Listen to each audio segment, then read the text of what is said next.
함께 말씀 보도록 하겠습니다. 요한계시록 7장 11절 12절 말씀입니다. 요한계시록 7장 11절 12절 말씀 오늘 함께 읽겠습니다. 모든 천사와 보좌와 장로들과 내 생물의 주위에 서 있다가 보좌 앞에 엎드려 얼굴을 대고 하나님께 경배하여 이르되 아멘. 찬송과 영광과 지혜와 감사와 존귀와 권능과 힘이 우리 하나님께 세세토록 있을지어다. 아멘 하더라. 아멘. 우리 함께 주께 말씀 계속 함께 살펴보고 있는데요. 7장에 이르러서 이제 6장에 하늘과 땅이 이제 그 빛을 잃고 흔들리고 지지기반이라고 생각했던 힘이라고 생각했던 모든 것들이 부질없는 것이었구나라는 것을 확인하고 누가 그 진노의 큰 날, 그 하나님 진노하심 앞에 능히 서리오 할 때 7장에 그 환난 가운데 진노 가운데 임받은 사람들이 있다고, 그리고 그 구원의 하나님을 기뻐할 백성들이 있음에 대해서 이제 쭉 소개하면서요, 이제 그 하나님을 향한 예배 고백이 울려 퍼지죠. 구원하심 보좌 앉으신 우리 하나님과 어린 양께 있도다. 성도의 고백이 등장을 하고요. 오늘 읽은 본문에서는 이제 함께하고 있던 천사들이 또 하나님께 경배하는 고백이 이제 등장을 하고 있는데요. 우리 단어 하나하나 함께 살펴보면서 예배를 통해 무엇을 표현하려고 하는가, 실제로 예배가 이런 식으로 표현된다면 과연 내 예배가, 우리 예배가 어떻게 하여야 되는가 다시 한번 더 생각해보는 시간 가지려고 합니다. 첫 번째 예배의 모습에서 등장하는 고백의 모습을 보면요, 찬송이라는 단어가 표현되고 있습니다. 헬라어로 율로기아라는 단어인데요, 프레스톤이라는 학자가 굉장히 흥미롭게 굉장히 이렇게 공감할 수 있는 표현을 이렇게 설명을 했는데요, 자연스럽고 자발적인 감사의 반응이다. 특별히 전에 느끼던 행복함을 보다 더 생생하게 인지하게 될 때 내뱉는 탄성과도 같은 반응이다. 라면서 먼저 이 찬송이라는 것은 굉장히 자연적이고 자발적인 그런 반응이다라는 것에 대해서 동시에 그것이 그 감탄, 감격에, 그래서 그것이 어떤 맛있는 거 보는, 이렇게 먹는 것도 될 수 있고, 멋진 것을 보는 것도 될 수 있고, 무엇보다도 개인의 충족감에서 발현되어서 탄성과도 같이 자연스럽게 터져나오는, 자발적으로 터져나오는 반응이 사실 이 단어로 묘사되고 있는 찬송이라는 표현이고요. 눈앞에 이제 펼쳐지는 장면이 사실 놀라운 장면이죠. 요한계시록 7장 10절 큰 소리로 외쳐 이르되 구원하심이 보좌에 앉으신 우리 하나님과 어린 양에게 있도다 하니, 각 나라 족속과 백성과 방언에서 아무도 셀 수 없는 큰 무리가 흰옷을 입고 종려가지고 들고 구원하심이 하나님께 있음을, 그 보좌의 어린 양께 있음을 인정하는 고백을 하는 것이 탄성을 내지를 수밖에 없는 그런 장면이고요. 무엇보다 사실 이 예배의 고백은 구원하시는 하나님에 대한 반응으로 너무 자연스러운, 하지만 그런 찬송을 받으시 합당하신 분이심을 인정하는 그런 모습이 묘사가 되어지고 있는 그런 반응이죠. 두 번째 등장하고 있는 단어는요, 영광이라는 표현이고 헬라어로 독사라고 이렇게 표현을 하는데요, 우리 흔히 쉽게 생각하는 영광이라는 표현하고 그렇게 다르지 않습니다. 바이네르 학자가 명성으로 인해 돌려지는 영예라고 있는, 베푸신 구원으로 해서 이미 그 얻으신 명성들이 있습니다. 요한계시록 1장에서 다시 그런 것이 표현된 1장 5절 하반절을 보면요, 우리를 사랑하사 그의 피로 우리 죄에서 우리를 해방하시고, 6절 그의 아버지 하나님을 위해 우리를 나라와 제사장으로 삼으신 그에게 영광과 능력이 세세토록 있기를 원하노라. 아들 예수님을 통해서 우리 죄에서 해방하시고 하나님 나라와 제사장으로 삼으신 하나님이시, 이미 베푸신 구원, 이루신 구원, 성취하신 구원을 해서 그가 얻으시는 명성, 그로 인해서 받아줘야 돼. 아, 영광스러운 가치 있으신 분, 존중 받으셔야 되는 분입니다라고 그렇게 얻는 영예를 표현하는 단어가 영광이고요.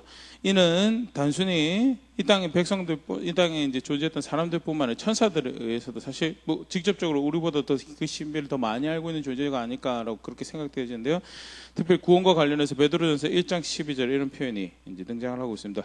이 섬긴 바가 자기를 위한 것이 아니요 너희를 위한 것임이 계시로 알게 되었으니 이것은 하늘로부터 보내신 성령을 힘입어 복음을 전하는 자들로 이제 너에게 알린 것이요 천사들도 살펴보기 원하는 것이니라.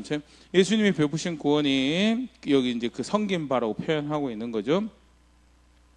천사들도 살펴보기 원하는 신비로운 사건이고 놀라운 사건이었고, 천사 이제 그 옛날 번에 천사가 흠모하기를 더 알기를 흠모하는 것이다는 하나님께서 베푸신 구원이 이전의 성도들 또 지금 함께 살아가거나 모든 하나님 백성들 이후에 하나님 백성들을 통해서 인정되어지는 놀라운 명성을 얻을 만한 사건, 그로 인해서 마땅히 그에게 돌아가야 될 영광이. 근데 단순히 그것이 구원을 얻는 백성뿐만 아니라 그 모든 사역에 사자로서 동참하였던 천사들에 의해서도 영광을 얻으셔야 하는 그런 놀라운 하나님이시고요. 사실 이제 오늘 본문도 그렇죠. 오늘 본문도 성도가 물론 성도를 이제 예표하는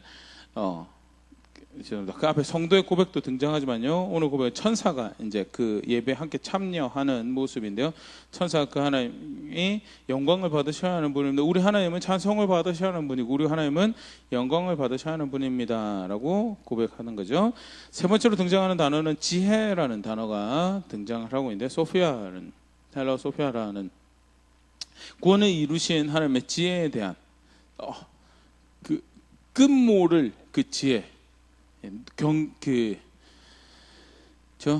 단 한순간도 단 한 번도 그 거룩함에 손상을 입지 않으시며 동시에 그 자비하신가 그 사랑도 단 한 번도 실패한 적이 없으신 그 모든 것을 감히 생각할 수 없는 방법으로 조화롭게 이루신 그 구원을 이루시는 지혜에 대해서, 무한한 지혜에 대해서 우리 하나님의 그 놀라운 지혜가 있으신 분이십니다라는 지혜, 하나님의 구원의 지혜, 구원을 베푸신 하나님의 지혜에 대한 찬사는요, 성경 곳곳에서 다른 부분을 찾아볼 수 있죠. 로마서 11장 바울의 로마 교회 보내면서 이제 바울이 하는 성령의 고백에 로마서 11장 33절 35절 깊도다 하나님의 지혜와 지식의 풍성하며 그의 판단을 헤아리지 못할 것이며 그의 길은 찾지 못할 것이로다. 누가 주의 마음을 알았느냐, 누가 그의 모사가 되었느냐, 누가 주께 먼저 드려서 갚으심을 받겠느냐. 그 한없는 지혜, 누가 감히 사람이 그의 길을 다 알 수 있다라고 할 수 있으며, 누가 그의 마음을 알 수 있다라고 할 수 있으며, 누가 그의 모사, 이렇게 좋은 자가 되어서 전략을 함께 감히 누가 감히 사람의 것으로 쫓아갈 수 없는 그런 그 구원을 이루신 감탄호 경탄에 맞이하는 그 하나님의 지혜에 대해서 이렇게 노래하고 있는 모습이 이미 고백되어지고 있고요. 고린도전서 1장 20절 21절에서 사실 고린도전서 1장 하반절을 보면 그 하나님의 지혜에 대한 묘사가 계속 반복적으로 등장을 하는데요.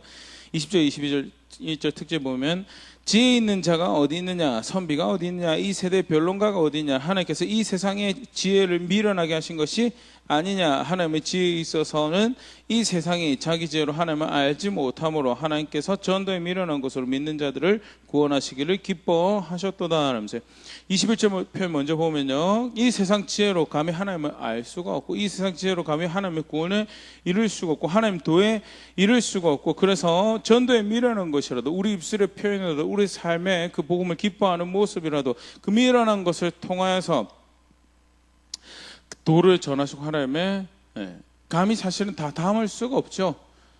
우리 전도가 위대한 것이 아니죠. 하지만 하나님이 그것을 통해서 세상 지혜로는 감히 도달할 수 없고 다다를 수 없는, 움켜쥘 수 없는 하나님의 구원을 나누시기로 선택을 하셨고, 세상 지혜를 초월한 놀라운 하나님의 지혜를, 아무리 지혜롭다 해도 하나님 지혜, 구원하시는 그 하나님의 지혜에 미칠 수 없는 세상 지혜에 대해서 그런 식으로 표현하면서요, 그것을 20절에는요, 하나님께서 세상 지혜를 미련하게 하신 것이 아니냐를 두 가지로 생각해 볼 수 있죠. 이 표현인데요, 먼저는 세상에서 지혜롭다 하는 것을 미련하게 만든, 세상에서 강하다라고, 이게 힘이 된다, 이게 소망이 된다라는 모든 것과 사실은 반대로 사셨던, 그 세상에 지혜롭다라는 그 길을 반대로 사시면서 이것이 구원이다라고 하신 분이 사실 예수님이. 대표적인 그 고백이, 죄송합니다, 가르침이 마태복음의 산상수훈에 등장하는 그 팔복이죠. 심령이 가난한 것이 어찌 복이 될 수 있습니까? 세상 지혜죠. 마음은 언제나 풍족해도, 마음은 언제나 여유가 넘쳐야 되고, 마음은 언제나 평안해야 된대. 마음이 가난한 것이 어떻게 복이 될 수 있습니까?는 첫 단추부터 세상의 지혜가, 세상 지혜롭다는 것 반대의 것이 복이 있다고 이야기하는 예수님의 가르치심. 이것은 하나님의 지혜를 보여주는, 그리고 여기 표현에 의하면 세상 지혜를 미련하게 만드는, 절대 세상 지혜 쫓아가서 구원을 이룰 수 없는 하나님의 지혜를 보여주는 한 단면이고요. 더불어서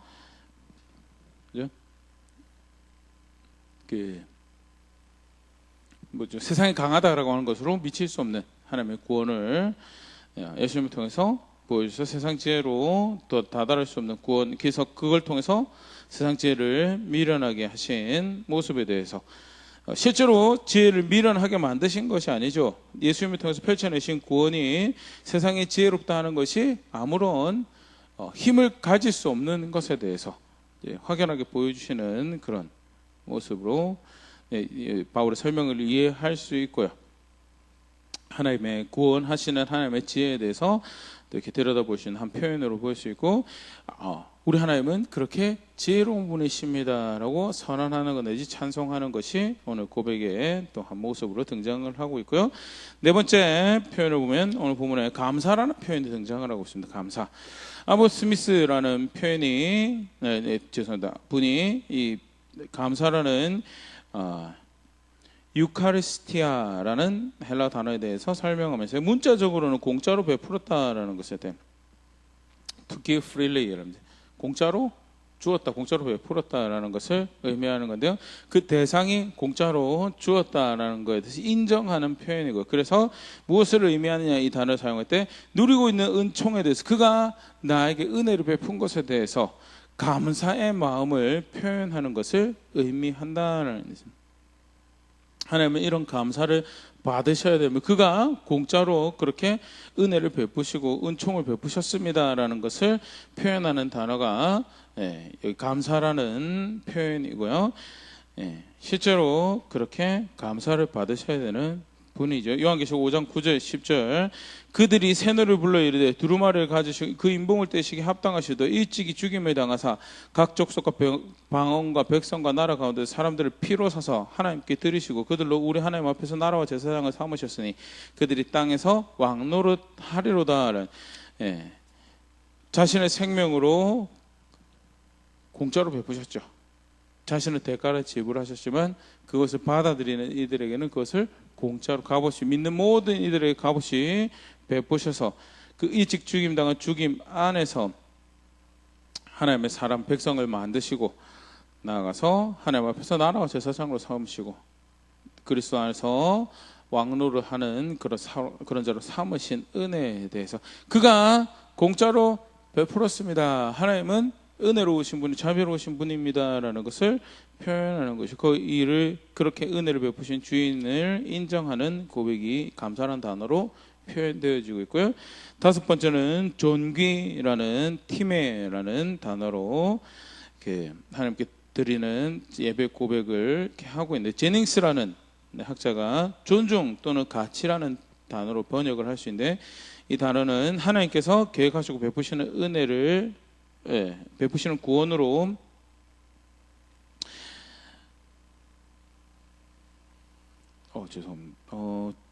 하나님께서 계획하시고 베푸시는 구원으로 그 존중 또는 그 가치를 인정받게 합당하신 분이시다라는 이 노트를 좀 수정을 해야 되겠네요. 그 고백을 의미하는 것을 동일한 표현이 요한계시록 5장 12절에 사용되어 큰 음성으로 이르되 죽임을 당하신 어린 양은 능력과 부와 지혜와 힘과 존귀와 영광과 찬송을 받으시기 합당하도다라. 쉽게 말해서 근본적인 뜻이 같이 있습니다라는, 같이 있는 분이십니다라는, 나아가서 이제 존중을 받을 가치가 있기 때문에 소중히 여겨지고 존중을 받으셔야 되는 분이 우리 하나님은 그런 위대하신 분이십니다라는 것을 표현하는 단어고요.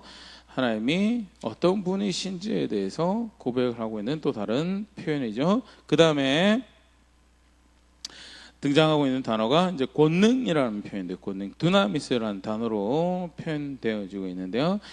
또 힘이라는 것을 표현하는 단어인데, 뒤에 나오는 힘하고 그럼 어떻게 다른가라고 할 때 앞에 나오는 이 두나미스는 컨스타블이 이렇게 설명하는데, 모든 장애와 반대를 초월하신 하나님의 전능하심을 반영하는 고백이다. 구원을 베푸실 때, 그 구원을 펼쳐가실 때 모든 하나님 백성에게 주식으로 계획하셨던 하나님과 함께 누리는 안식을 베푸시기로 결정하시고 그것을 펼쳐가실 때 대적하는 세력이 있고, 세력도 세력이 불순종하는 하나님 백성들도 있고, 많은 방해와 또 장애가 있음에도 불구하고 그 모든 것을 초월하시는 하나님의 전능하심을 표현하는, 그 권위를 반영하는 표현으로 그렇게 이해를 하고 해석을 하고 있고요. 하나님께서 그런 권능이 있으신 분인 거에 대해서 요한계시록 19장 1절에 이후에 내가 들으니 하늘에 허다한 물에 큰 음성 같은 것이 있었어요. 이르되 할렐루야, 구원과 영광과 능력이 우리 하나님께 있도다. 요한계시록 19장 1절은 이제 드디어 그날이 이른 거죠. 그날이 이르러서 예수님께서 다시 오시는 날을 이제 묘사하고 있는 그런 표현인데요. 그 모든 것을 이루시기에 합당한 권능이 있으신 하나님이신 것에 대해서, 그분은 환란 가운데 종려나무 가지를 들고 하나님 앞에 나오는 하나님 백성의 모습을 보고 이 모든 것을 이루가시기 부족함이 없이 그 모든 걸 초월하고 그 뜻하신 바, 계획하신 바를 이루기에 그 놀라운 권능을 가지신 하나님이십니다라는 것을 묘사하는 그런 표현이고요. 그렇게 찬양을 하고 있는 것을 또 볼 수 있고요. 그 다음에 등장하는 표현이 힘이라는 표현인데, 이스쿠스라는 단어로 설명이 되어지고 있는데요. 아까도 잠깐 인용했던 컨스타블이라는 학자가 하나님의 본질적 강함을 이제 의미하는 그런 단어로 이해하고, 모든 원수의 손에서, 모든 특별히 대적하는 자들 손에서 실제적인 강력한 힘이죠. 건져내는 말 그대로 힘을 표현하는 그런 단어로, 모든 원수의 손에서 하나님 백성을, 그 수많은 무리들을 건져내신 하나님의 힘을 암시하고, 하나님은 그런 힘이 있으신 분이십니다라는 것을 이제 고백하는 찬양. 하나님의 어떠하심에 대해서, 그가 권능이 있으신 분이시고 그가 힘이 있으신 분이시는 것에 대해서 묘사하고 있는 것이 예배 고백으로 이렇게 들어가고 있는 거예요. 그리고 사실 이제 이 단어로 시작을 하죠. 이제 이걸 살펴보는데, 이제 맨 마지막으로 살펴보는데요. 7장 12절 처음에 아멘이라는, 진실로 그러합니다. 여기 지금 언급되고 있는 7개가 우리 하나님에 대한, 하나님의 어떠하신 분인가에 대한 예배 반응, 또는 하나님의 어떠하신 분에 대한 표현, 선언, 선포, 그런 표현인데, 진실로 그가 그러한 분이십니다. 그가 그렇게 나의 탄성을, 나의 감격을 받으시기 합당한 분이시고 영광을 받으셔야 되는 분이시며, 그가 그렇게 지혜 있으신 분이시고 그가 그렇게 감사를 받으셔야 되는 분, 그가 존귀하신 분이시고 권능이 있으신 분, 힘이 있으신 분이시며 진실로 그가 그러합니다라는 것을 의미하는 표현이 여기 아멘이라는 단어고요. 아멘이라는 단어는 잘 알고 계시지만 히브리어 단어를 그대로 발췌해서 사용하고 있는 단어죠. 예수님이 사실 이 단어를 이제 강조하실 때 진짜 그렇게 될 것이다라는, 요한복음 5장 24절 대표적인 부분이, 내가 진실로 여기 이제 아멘, 헬라어로 아멘인데, 진실로 너에게 이르노니 내 말을 듣고 또 나 보내신 이를 믿는 자는 영생을 얻었고 심판에 이르지 않았느니 사망에서 생명으로 옮겼느니라.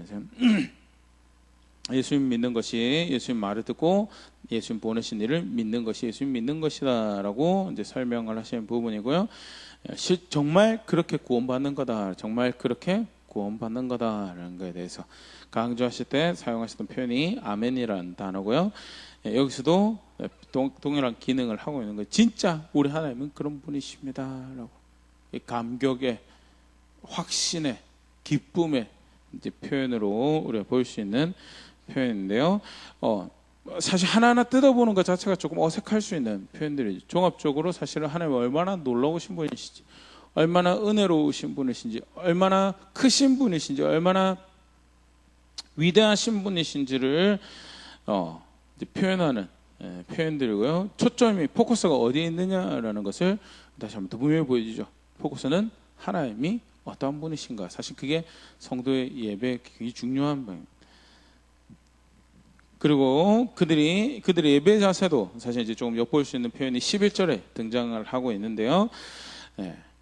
두 표현이 등장합니다. 엎드려, 보좌 앞에 엎드려 얼굴을 대고 하나님께 경배했다, 납작 엎드렸다라는 표현이 등장을 하고요. 예배했다라는 표현이 두 개 등장하는데, 우리 이미 사실 이런 표현들은 살펴봤었는데요. 다시 한 번 더 살펴보면요.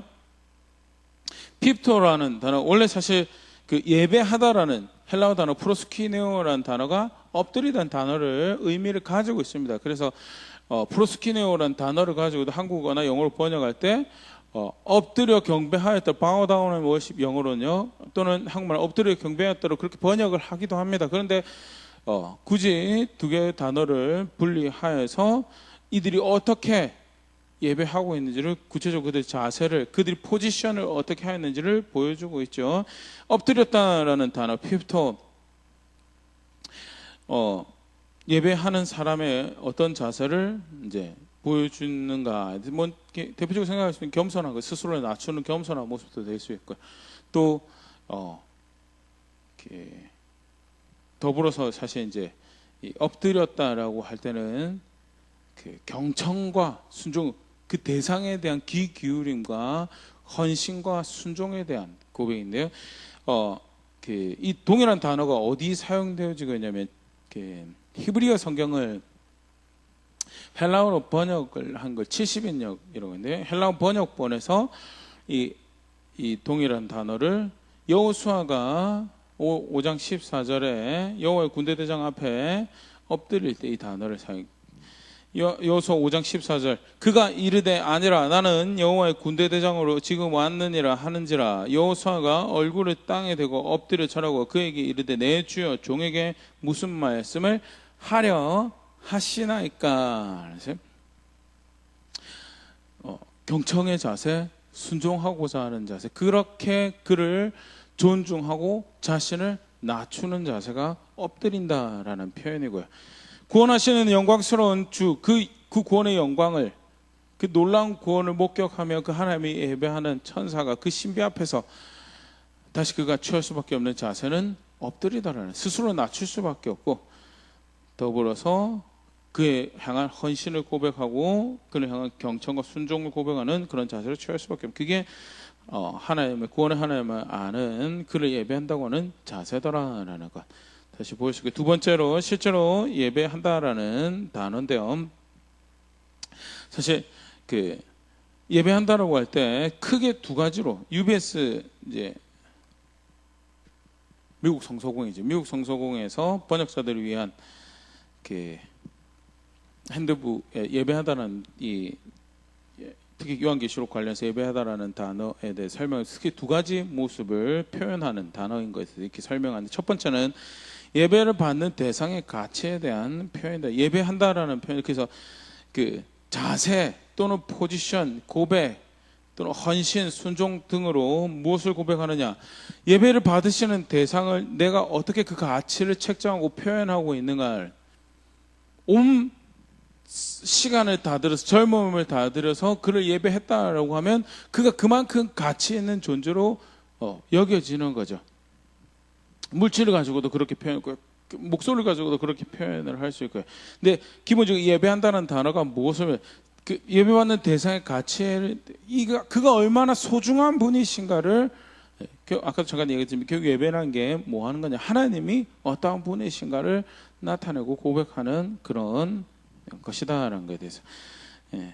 시편 73편 25절 26절 같은 게 사실 예배 고백이죠.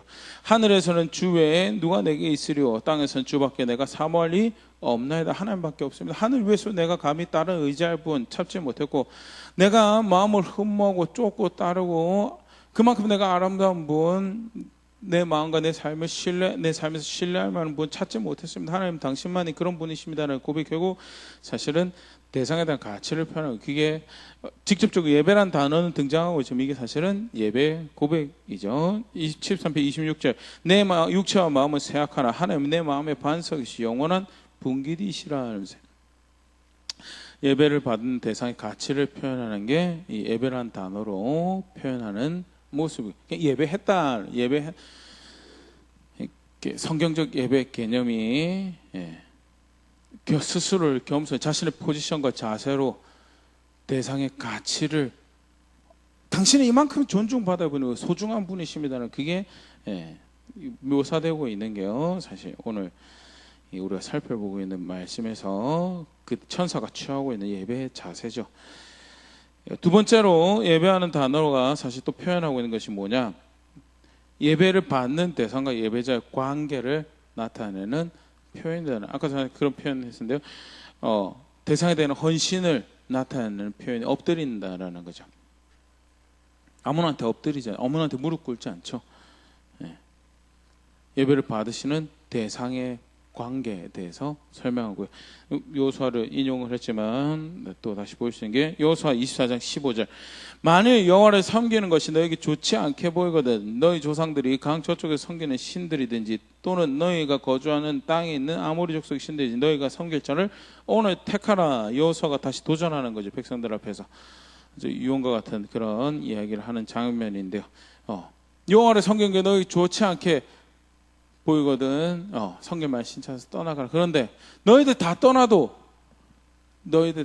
나는, 그리고 내 집은, 우리 가정은, 내 후손들은 이 여호와 한 분만을 우리의 신으로, 우리의 섬길 하나님으로 알고 그를 섬기겠다라는 것이, 그게 예배죠. 예배의 고백이죠. 관계를 표현하는 거예요. 우리가 당신의 백성입니다라는 것이 무엇으로 표현된? 우리 예배로 표현된. 우리가 당신의 권속입니다라는 것이 무엇으로 표현된? 우리의 예배로 표현. 우리가 당신의 소유입니다. 우리가 당신의 종입니다. 우리가 당신의 백성입니다가 뭘로 표현되어야 되냐? 우리의 예배로 표현돼요. 우리는 당신을 그렇게, 여호와 하나님 우리는 당신을 그렇게 알고 있습니다라는 것이 뭘로 표현되냐? 그게 예배로 표현돼야지. 그게 성경에서 말하는 예배죠. 그리고 오늘 천사가 보여주는 예배가 엎드리는 것으로, 또 그들이 예배했다는 고백으로 우리는 당신의 종입니다. 우리는 당신의 피조물입니다. 당신은 우리의 주인이시며 당신은 우리의 하나님이십니다. 당신이 영광을 받으셔야 되고 당신은 이런 놀라운 가치를 가지신 분이십니다라는 고백들이 사실은 예배의 자세와 고백으로 표현되고 있고요. 그게 천사가 그 구원하신 하나님 앞에서 예배하는 모습이죠. 그게 자신의 하나님을 구원하시는 분으로 알고 있는, 하늘, 땅, 의지할 모든 것이 다 흔들려 버리는 상황에서도 기뻐할 그 구원의 하나님을 아는 그 하나님의 종이 예배하는 모습이었고요. 자신의 하나님을 아는 교회가, 성도가 우리가 어떻게 예배하는 것이 맞는 것일까라는 고백에, 고민에 아주 훌륭한 본과 모델이 되는 그런 예배 모습을 보여주고 있죠. 간단하게 오늘 본문에서 다시 우리 예배가 어떻게 해야 될까 생각을 하면요. 먼저 우리는 우리의 예배가 하나님을 거룩한 분으로 여기는 예배. 하나님 거룩하신 분이시죠. 근데 우리 예배할 때 그분을 거룩한 분으로 여기지 않아요. 우리 고백도 그럴 수 있고, 우리 자세도 그렇고, 우리 예배를 향해서 나오는 우리의 모습들도 그럴 수 있고요. 진짜 구별된 분을 섬기는, 그래서 사실은 구별된 장소에서 모이도록 하는 것이 구약에서는 굉장히 큰 그들의 예배 특징이었죠. 왜? 아무 때서나 하면 안 되는 거, 아무 때서나 하면 안 되는 건 아니지만 그가 구별된 분으로 여겨주고 구별된 분으로 그 앞에 구별하여서 나오고, 그래서 거룩한 것으로 지정한 것으로 지정된 예물로 지정한 모습으로 구별된 것을 들여서 우리의 신은, 우리 하나님은 거룩한 분입니다라는 고백하는 모습을 그런 식으로 하게 이제 훈련하시고 가르치시고, 그렇게 나올 때마다 자신의 하나님을 거룩한 분으로 인정하도록 가르치셨죠. 그때만 거룩하신 거 아니죠. 우리가 우리 하나님을 인정한다라고 할 때, 좋으신 분이면 그 좋죠. 근데 궁극적으로 본질적인 그분의 좋으심을 거룩한 좋으심을, 거룩한 사랑, 거룩한 의로움. 그래서 편파적에도 치우치지 않고 늘 하나님 다음에 사랑과 하나님 다음에 자비와 하나님 다음에 의로움을 잃어버리시지 않는 거룩한 분이시고, 그렇기 때문에 우리가 하나님을 인정한다라고 할 때, 또는 하나님 되심을 우리 예배에 반영한다라고 할 때, 그래서 그 앞에 엎드려서 그를 향한 헌신과 그를 향한 충성을, 그를 향한 사랑을 고백한다라고 할 때, 그 앞에 엎드린다라는 우리의 엎드림은, 우리 예배의 고백은요, 그분이 거룩하신 분이신 것을 반영하고 있어요. 시편 96편 9절, 아름답고 거룩한 것으로 여호와께 예배할지어다. 온 땅이여 그 앞에 떨지어다. 거룩한 것으로 예배해야겠죠. 실제로 오늘 장면에서 직접적으로 그런 표현들이 등장하고 있지는 않습니다. 그러나 그 하나님 앞에서 그가 베푸신 구원을 기뻐하고, 그가 어떤 분이시는 기뻐한다는 건 결국 그가 거룩하신 분이신 것을 기뻐하는 모습이에요. 굉장히 대표적인 그 거룩한 분으로 여기는 그런 예배를 하는 것이 성도의 예배인 것을 간접적으로 시사하고 있죠. 두 번째, 직접적인 표현으로 등장을 했지만요, 그가 영광을 받으시는 그런 예배를 하는 게, 그래서 그 하나님 한 분만 영화롭게 되는 일입니다. 사람도, 교회 이름도, 우리가 모이는 모임도 영광을 받아서는 그 모임 갔더니 뭐가 있더라, 나쁘지 않은 일입니다. 그런데 예배를 나오는 목적이 그 모임에 대한 기대로 가게 된다면요, 그거는 시작부터 잘못 깬 단추죠. 인간적인 생각이야, 그럴 수도 있지 않느냐라고 하는데요,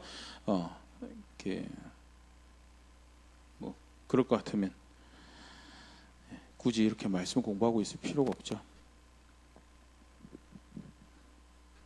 말씀대로 섬겨야 되는 하나님이고, 말씀대로 사랑해야 되는 하나님, 말씀대로 존중받아야 되는 하나님이고요. 그렇기 때문에 내 예배가, 우리 예배가, 교회의 예배가 정말 그 한 분만을 기뻐하도록, 성경적 본을 쫓아 성경의 모델을 따라서 그를 예배하는 거라면요, 무엇이 그를 영화롭게 하는 것인지, 그를 거룩하게 여기고 무엇이 그를 영화롭게 하는 것인지 고민 가운데 하나하나 선택해서 그를 영화롭게 하는 예배를 해야 되는, 그게 성경적 예배죠. 이사야 42장 8절, 나는 여호와이니 이는 내 이름이라. 난 내 영광을 다른 자에게, 내 찬송을 우상에게 주지 아니하리라. 라면서 하나님 한 분만 영광 받으셔야죠. 사람이 영광 받는 자리 절대 돼서는 안 되죠. 그래서 내 마음의 기쁨을 참하는 것이 절대 예배가 아닙니다. 예배는 그래서 무엇보다 존중되어야 되는 그의 거룩하심과 그 뜻과 목적, 하나님이 존중되어져야 되는 자리고요. 어떻게 하면 그가 영광을 받을까? 성경 굉장히 쉽게 가르치고 있죠. 그 말씀을 순종하는 것으로 그가 영광 받는 것이다. 좀 우스꽝스러운 예가 될 수도 있긴 한데요. 라면을 끓여요. 라면을 끓이는데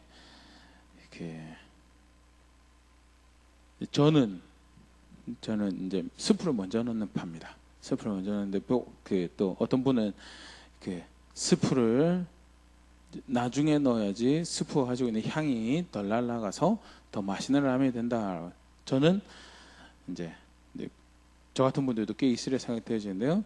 이제 소금이 들어가면 끓는 점이 올라가서 더 높은 온도에 면을 익히고, 그래서 면발을 더 쫄깃쫄깃하게 먹을 수 있다라는 그런 주장을 하는 어떤 학생을 데려놓고 저랑 어떤 분이 각 다른 조언을 했어요. 다른 조언인데 그 학생이 별거 아니지만 자신이 라면을 끓일 때 제가 가르쳐준 방법으로 라면을 끓여요. 그러면 어떻게 되는 거죠?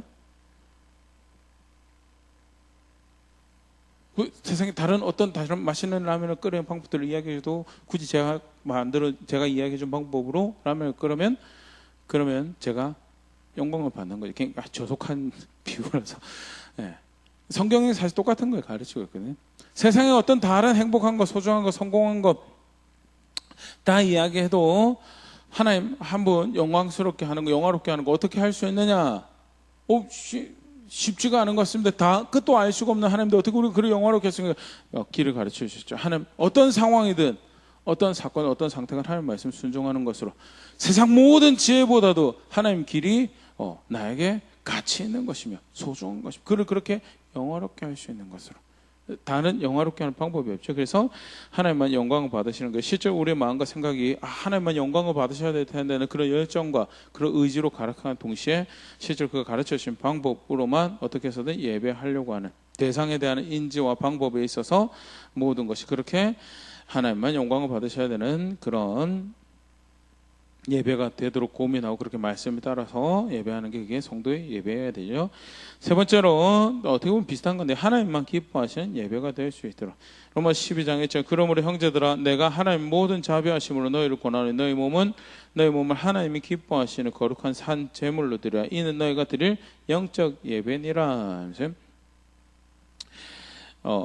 하나님이 기뻐하시는 예배를 오늘 요한계시록 7장 예배도 간접적으로 사실 그게 표현되어 있죠. 하나님 앞에서 드리는 예배인데 그거 기뻐하시지 않는 예배를 드리지는 않겠죠. 그런데 우리가 예배를 할 때 그냥 이렇게 예배하면 하나님 기뻐하시겠다라는 추측으로 예배를 할 수가 있습니다. 근데 아니죠.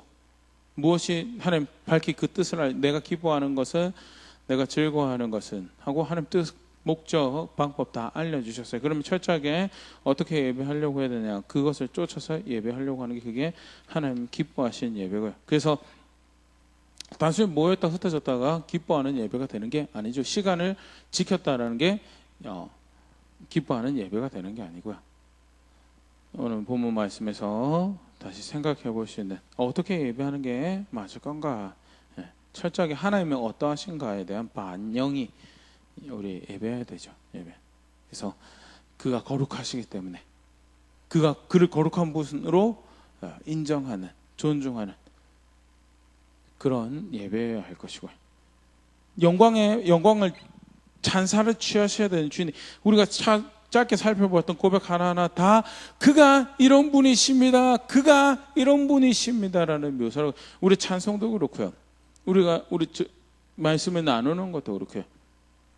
그가 이런 분이십니다. 그가 이런 분이시기 때문에 우리는 이렇게 해야 됩니다. 그가 이런 분이십니다라는 것을 사실은 다시금 확인하는 그런 시간이 되고 그래서 그 한 분만 영화롭게 되고 그 한 분만 존중되고 그의 길이 높임받고 존중받는 그런 예배가 되어야 될 것이고 무엇보다 궁극적으로 예배를 인도하는 인도자도 참여하는 참여자도 우리가 하나님이 기뻐하시는 것을 했다라는 사실은 우리의 기쁨이 될 수는 있지만요. 그 외에 취향, 성향, 난 좀 더 느낌, 감정 이거 가지고 예배 주체를 삼을 수 없죠. 오직 하나님만 기뻐하시는 예배를 하는 것이 성도의 예배여야 된다라는 것에 대해서 간단하게 다시 한 번 더 오늘 말씀 가지고 살펴봤는데요. 다시 돌아보면서 나는 어떤 예배를 드리고 있는가. 특별히 모여서 예배하는 것이 쉽지 않는 시간에 나는 어떤 예배를 드려야 할 것인가 고민하는 굉장히 좋은 시기가 될 수 있고요. 어떻게 보면 한 단계 더 달할 수 있는 그런 시기가 될 수 있지 않을까라는 그런 기대도 하고 있는데 그런 진지한 고민들 다시 말씀 앞에서 할 수 있으면 좋을 것 같고요. 동일하게 구원하시는 하나님 아는 백성처럼 마지막 날에 흰옷과 종려가지 들고 환난 가운데서도 어려움 가운데서도